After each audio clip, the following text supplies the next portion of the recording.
मोक्ष की प्राप्ति। एक समय की बात है, भगवान गौतम बुद्ध के शिष्यों के मन में एक प्रश्न उठा। सभी शिष्य जानना चाहते थे कि मोक्ष की प्राप्ति कैसे होती है, कौन सा ऐसा तरीका है जिससे मोक्ष को प्राप्त किया जा सके।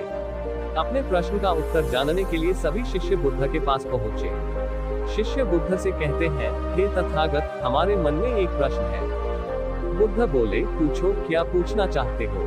शिष्य बोले, हे बुद्ध, हम जानना चाहते हैं कि मोक्ष की प्राप्ति कैसे होती है। शिष्यों के आग्रह पर उन्होंने एक कहानी का आरंभ किया। ये कहानी थी एक जल्लाद और भिक्षुक की। एक जल्लाद मगध राजमहल के पीछे बने एक कस्बे में रहता था। वह मगध साम्राज्य का प्रमुख जल्लाद था। उसका सारा जीवन दोषियों को फांसी देने में बीत गया।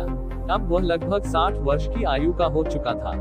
जल्लाद अब राजकीय सेवा से मुक्त हो चुका था और अपना अंतिम जीवन वह अपने घर में व्यतीत करता था। अपने जीवन काल में किए सभी घटनाक्रमों को याद करता और पश्चाताप करता।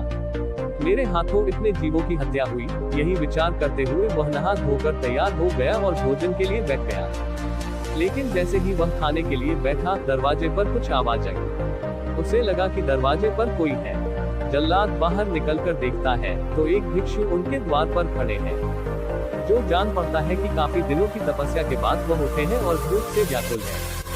समीर तत्काल अपना वह भोजन जो स्वयं के खाने के लिए था, वह भिक्षुक को समर्पित कर देता है। भिक्षुक भोजन ग्रहण करते हैं, जिससे उनकी भूख शांत होती है और भिक्षुक जल्लाद से बहुत प्रसन्न होते हैं। भोजन के पश्चात भिक्षुक और जल्लाद बैठते हैं। तभी जल्लाद ने अपने जीवन में किए गए कार्यों को भिक्षुक के सामने प्रकट किया। समीर ने बताया कि उसने राजकीय सेवा के दौरान अनेकों कैदियों अथवा अपराधियों को मृत्यु दंड दिया, जिसके कारण मुझे खुद पर अपराध बोध होता है और ग्लानि के भाव से मैं सदैव ग्रस्त रहता हूँ। भिक्षुक, जिन्हें विचारशील और शांत चित्त वाले जाना जाता था, समीर की बातें सुन रहे थे और रह रहकर मुस्कुरा रहे थे। समीर ने अपने जीवन की प्रत्येक घटनाओं को भिक्षुक के सामने रख दिया। समीर की सभी बातें समाप्त होने के बाद भिक्षुक ने उसे दोनों हाथों से उठाया और हृदय से लगा लिया। कहा, वत्स, क्या तुमने ये सब स्वयं अपनी इच्छा से किया या फिर किसी के आदेश के कारण। जल्लाद ने कहा, नहीं, ये सब मैंने अपनी इच्छा से नहीं किया। ये सब तो मैंने राजा के आदेश पर किया। राजा जैसा कहते थे, मैं वैसा ही करता था। राजा के आदेश पर ना जाने मैंने कितनों को सूली पर चढ़ा दिया। मैं खुद को उन सबका दोषी मानता हूँ। भिक्षुक कहते हैं, वत्स, अगर तुमने सब कुछ राजा के आदेश पर किया है, तो फिर तुम दोषी कैसे हो सकते हो। तुमने तो अपने स्वामी के आदेश का पालन किया है। ऐसा कहकर भिक्षुक ने उस जल्लाद को धर्म के उपदेशों को सुनाया। उपदेश पूर्ण होने पर भिक्षुक वापस लौट गए। जैसे ही जल्लाद भिक्षुक को विदा करके वापस आता है, उसकी मृत्यु हो जाती है, जिसके उपरांत उसे मोक्ष की प्राप्ति होती है।